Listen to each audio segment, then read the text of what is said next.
नमस्कार दोस्तों, श्री राम आदर्श स्कूल की ऑनलाइन क्लासेज में आपका स्वागत है। देखो, आज अपन 9th चैप्टर पढ़ेंगे जिसका नाम है प्रकाश। क्या है?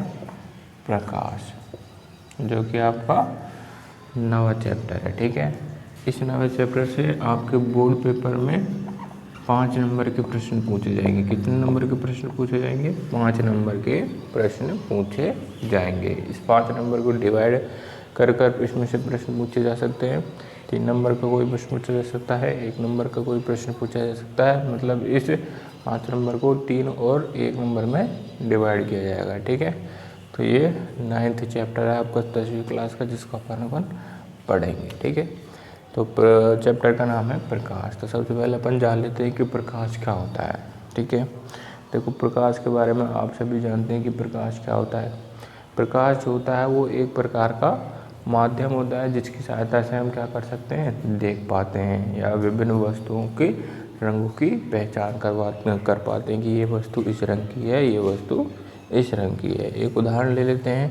जब रात का समय होता है, कौन सा समय होता है? जब रात का समय होता है और रात के समय में हम घर में रखी हुई वस्तुओं को देखने का प्रयास करते हैं तो वो वस्तु हमें दिखाई नहीं देती। लेकिन जब दिन का समय होता है, दिन का समय का मतलब जब प्रकाश की उपस्थिति होती है और घर में रखी हुई वस्तुओं को हम देखने का प्रयास करते हैं तो वो वस्तु हमें स्पष्ट रूप से दिखाई देती है। कैसे दिखाई देती है? स्पष्ट रूप से दिखाई देती हैं। ठीक है, लेकिन रात के समय में हमें वस्तुएं दिखाई नहीं देती। अगर यदि रात के समय में मैं कोई प्रकाशिक उपकरण का मतलब ऐसा उपकरण जिसकी सहायता से प्रकाश उत्पन्न किया जा सके, जैसे बल्ब या टॉर्च आदि को जला दूं और वस्तुओं को देखने का प्रयास करूं तो बल्ब और टॉर्च से निकलने वाले प्रकाश की उपस्थिति के कारण ये वस्तु हमें दिखाई देने लग जाती है। तो प्रकाश क्या हो गया?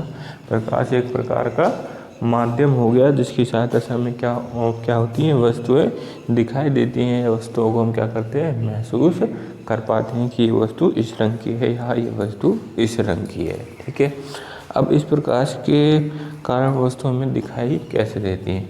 मान लीजिए ये कोई वस्तु है। ठीक है, अब जब इस वस्तु पर प्रकाश पड़ता है, क्या पड़ता है? जब इस वस्तु पर प्रकाश पड़ता है तो ये वस्तु इस प्रकाश को परावर्तित कर कर हमारी आंखों तक पहुंचाती है। कहाँ तक पहुंचाती है वस्तु? इस प्रकाश को परावर्तित कर कर हमारी आंखों तक पहुंचाती है। और आंखों में जो रेटिना होता है, क्या होता है? रेटिना होता है। रेटिना पर इस वस्तु का क्या बनता है? प्रतिबिंब बनता है। और ये प्रतिबिंब संवेदनाओं के माध्यम से, कैसे?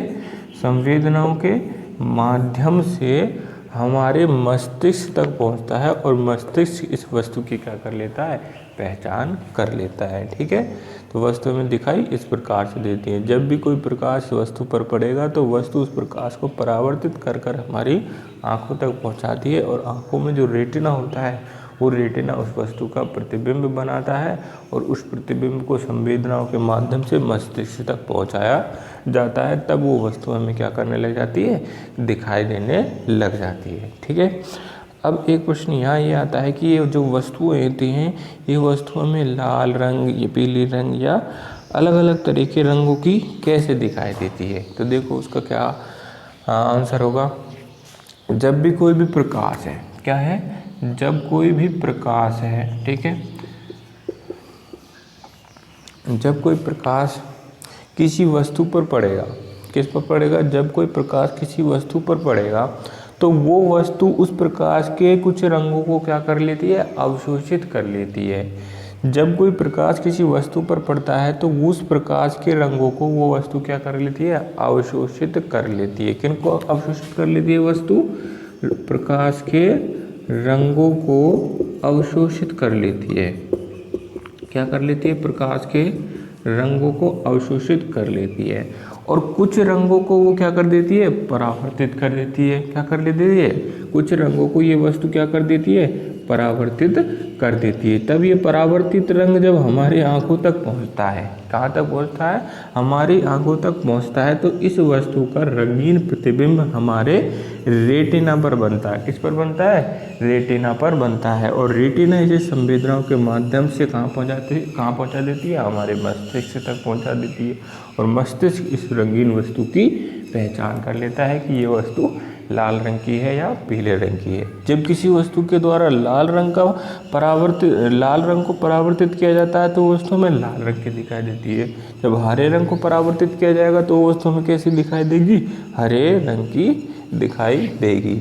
अपनी जो पृथ्वी है, इस पृथ्वी पर मुख्य प्रकाशिक स्रोत सूर्य को माना है। किसको माना है? सूर्य को माना है। जब सूर्य का प्रकाश किसी वस्तु पर पड़ता है तो उस प्रकाश के रंगों को वस्तु क्या कर लेती है? अवशोषित कर लेती है और कुछ रंगों को परावर्तित कर देती है। जिन रंगों को वो परावर्तित करती है उन्हीं रंगों के रूप में वो वस्तु हमें दिखाई देती है। जैसे लाल रंग को उस वस्तु ने परावर्तित किया गया है तो वो वस्तु हमें कैसी दिखाई देगी? लाल रंग की दिखाई देगी। इसलिए हमें ये वस्तु विभिन्न रंग की दिखाई देती हैं।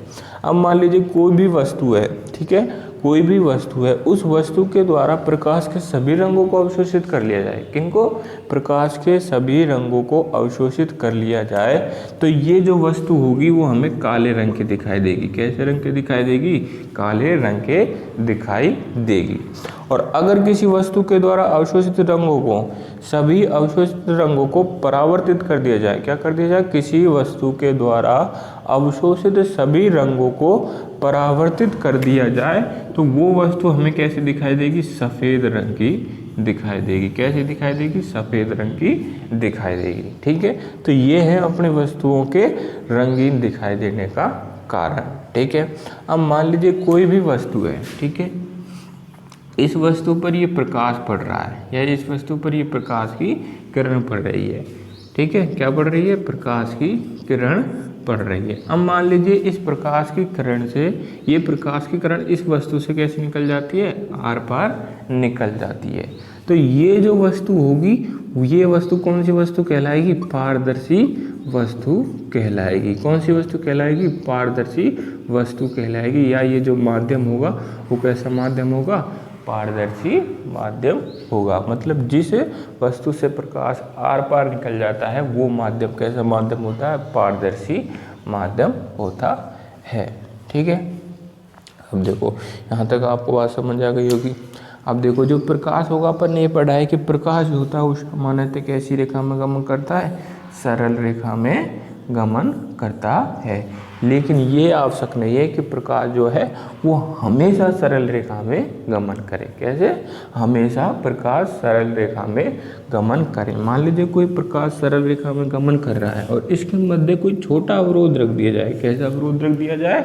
कोई छोटा अवरोध रख दिया जाए या कोई छोटी वस्तु रख दी जाए तो ये जो प्रकाश होगा, ये प्रकाश इस अवरोध के कारण, छोटे अवरोध के कारण या छोटी वस्तु के कारण इसके किनारों से मुड़ जाता है। कहाँ से मुड़ जाता है? किनारों से मुड़ जाता है। मतलब प्रकाश हमेशा सरल रेखा में गमन नहीं करता है। ठीक है, अब इस प्रकाश की जो सरल रेखीय गति होती है, कौन सी गति होती है? सरल रेखीय गति होती है। इस सरल रेखीय गति का उपयोग करते हुए प्रकाश की दो घटनाएं, एक है परावर्तन और एक है अपवर्तन। कौन सी? एक है परावर्तन और एक है अपवर्तन। इसके बारे में बात करेंगे कि परावर्तन क्या होता है और अपवर्तन क्या होता है। तो सबसे पहले अपन प्रकाश का परावर्तन को समझते हैं कि प्रकाश का परावर्तन क्या है। तो देखो प्रकाश का परावर्तन क्या है? प्रकाश का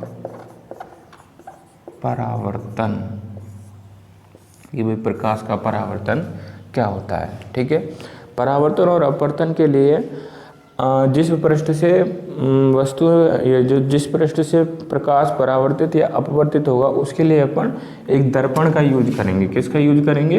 दर्पण का यूज करने वाले हैं इसमें, है ना। ठीक है, अब देखिए कोई भी मान लीजिए दर्पण है, ठीक है, ये दर्पण है। यदि इस दर्पण के एक भाग पर, किसी भी एक भाग पर या अगले भाग पर या पिछले भाग पर मैं रजत पॉलिश कर दूं, कौन सी पॉलिश कर दूं? रजत पॉलिश कर दूं, या इसके एक भाग पर मैं एल्यूमिनियम का आवरण चढ़ा दूं, तो ये इसका जो दूसरा भाग होगा, मान लीजिए मैंने इसके इस भाग पर रजत पॉलिश कर दी या एल्यूमिनियम का आवरण चढ़ा दिया, तो इसका जो दूसरा भाग होगा, ये वाला भाग जो होगा वो कैसा भाग होगा, परावर्तक भाग होगा, या मतलब दूसरा भाग परावर्तक पृष्ठ की भांति व्यवहार करने लग जाएगा। मतलब कि इस पृष्ठ से प्रकाश किरण टकराने के बाद परावर्तित या अपवर्तित होने लग जाएगी। ठीक है, इस परावर्तन और अपवर्तन की घटना के समझने के लिए अपन इस चैप्टर में अधिकांश किसका उपयोग करेंगे, दर्पण का उपयोग करने वाले हैं। ठीक है, तो अब सबसे पहले अपन प्रकाश का परावर्तन समझ लेते हैं कि प्रकाश का परावर्तन क्या होता है। ठीक है,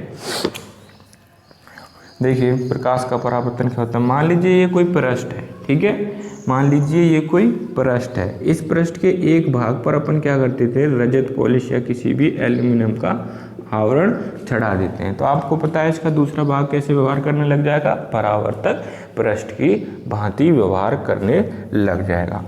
अब मान लीजिए किसी माध्यम से एक प्रकाश की किरण आती है और इसके एक पृष्ठ से टकरा जाती है। ये कोई माध्यम हो गया, ठीक है, इस माध्यम में से कोई प्रकाश की किरण आ रही है और प्रकाश की किरण इस पृष्ठ से टकराती है। तो इस पृष्ठ से टकराने के पश्चात ये प्रकाश की किरण एक विशिष्ट माध्यम में, एक विशिष्ट दिशा में उसी माध्यम में लौट जाती है। जब कोई प्रकाश किरण किसी माध्यम से होकर किसी पृष्ठ पर टकराती है तो टकराने के पश्चात वो प्रकाश की किरण उसी माध्यम में लौट जाती है। किस में लौट जाती है, उसी माध्यम में लौट जाती है जिस माध्यम से वो प्रकाश किरण आई है। प्रकाश की इस घटना को ही अपन क्या कहते हैं, प्रकाश का परावर्तन कहते हैं। मतलब जब कोई प्रकाश किरण किसी माध्यम से होकर किसी पृष्ठ पर टकराती है और टकराने के पश्चात यदि वो प्रकाश किरण उसी माध्यम में लौट जाए तो प्रकाश की उस घटना को क्या कहा जाता है, प्रकाश का परावर्तन कहा जाता है। जैसे एक बॉल होती है, बॉल देखिए जैसे आप क्रिकेट खेलते हो, उसको अपन दीवार पर मारते हैं, ठीक है, एक माध्यम से होकर अपने उस पर मारा, दीवार पर मारा, दीवार पर टकराने के पश्चात वो प्रकाश की वो जो बॉल होती है वो क्या करती है, वापस अपनी तरफ आती है, मतलब वापस उसी माध्यम में लौट जाती है। उसी प्रकार ये प्रकाश की किरण होती है जो किसी माध्यम से होकर किसी पृष्ठ पर टकराती है और टकराने के पश्चात यदि प्रकाश की किरण उसी माध्यम में लौट जाए तो प्रकाश की उस घटना को क्या कहते हैं अपन, प्रकाश का परावर्तन कहते हैं। अभी जो प्रकाश का परावर्तन होता है, ये परावर्तन दो प्रकार का होता है। एक परावर्तन होता है नियमित परावर्तन और एक होता है विसरित परावर्तन। ठीक है, एक होता है नियमित परावर्तन, दूसरा होता है विसरित परावर्तन। प्रकाश का परावर्तन आप समझ गए होंगे कि प्रकाश का परावर्तन क्या होता है। जब कोई प्रकाश किरण किसी माध्यम से होकर किसी पृष्ठ पर टकराती है और टकराने के पश्चात यदि वो प्रकाश किरण उसी माध्यम में लौट जाए तो प्रकाश की इस घटना को क्या कहते हैं अपन, प्रकाश का परावर्तन। अब ये जो प्रकाश की किरण किसी माध्यम से होकर इस पृष्ठ पर टकरा रही है, इस किरण को क्या कौन सी किरण कहते हैं अपन, आपतित किरण। कौन सी किरण कहते हैं, आपतित किरण। ठीक है, अब टकराने के पश्चात उसी माध्यम में लौट रही है, टकराने के पश्चात वो एक विशिष्ट दिशा में उसी माध्यम में जो प्रकाश किरण लौट रही है उस किरण को कहते हैं अपन परावर्तित किरण। कौन सी किरण कहते हैं, परावर्तित किरण कहते हैं।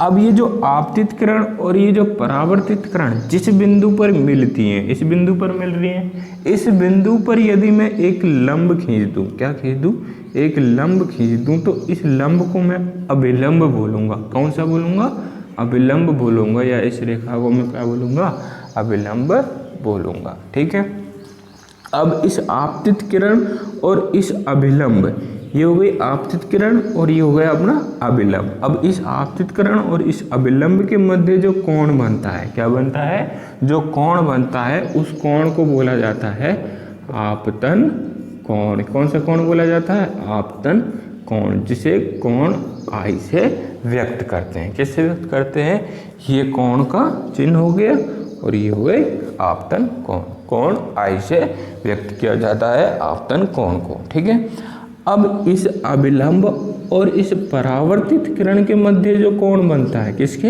अभिलंब और परावर्तित किरण के मध्य जो कोण बनता है उस कोण को क्या बोलते हैं अपन, परावर्तन कोण। कौन सा कोण बोलते हैं, परावर्तन कोण। ठीक है, परावर्तन कोण को अपन आर से व्यक्त करते हैं। किससे व्यक्त करते हैं, कोण आर से व्यक्त करते हैं। ठीक है, आपको समझ आ गया होगा। आपतित किरण जो पृष्ठ से पृष्ठ, आपतित किरण कौन सी होती है, जो किसी पृष्ठ पर गिरती है। जैसे ये प्रकाश की किरण किसी माध्यम से होकर इस पृष्ठ पर गिर रही है, मतलब इस पृष्ठ पर टकरा रही है, उसको कौन सी किरण बोलते हैं अपन, आपतित किरण। अब टकराने के पश्चात जिस माध्यम में और एक विशिष्ट दिशा में जो किरण जाती है उस किरण को कौन सी किरण बोलते हैं अपन, परावर्तित किरण बोलते हैं। ठीक है, अभिलंब किसको कहते हैं, परावर्तित किरण, और आपतन परावर्तित किरण और आपतित किरण के जहाँ पर मिलती हैं उस बिंदु से यदि एक रेखा खींची जाए सीधी तो उस रेखा को क्या बोलते हैं अपन, अभिलंब बोलते हैं। और अभिलंब और आपतित किरण के मध्य जो कोण बनता है उसको आपतन कोण बोलते हैं। और अभिलंब और परावर्तित किरण के मध्य जो कोण बनता है उसको परावर्तन कोण बोलते हैं। ठीक है, तो प्रकाश का परावर्तन ये हो गया कि जब कोई प्रकाश किरण किसी माध्यम से होकर किसी पृष्ठ पर टकराती है तो टकराने के पश्चात वो प्रकाश किरण एक विशिष्ट दिशा में या एक नियमित दिशा में उसी माध्यम में लौट जाती है। प्रकाश की इस घटना को क्या कहते हैं, प्रकाश का परावर्तन कहते हैं। ये प्रकाश का जो परावर्तन होता है वो दो प्रकार का होता है, एक होता है नियमित परावर्तन और एक होता है विसरित परावर्तन। अब सबसे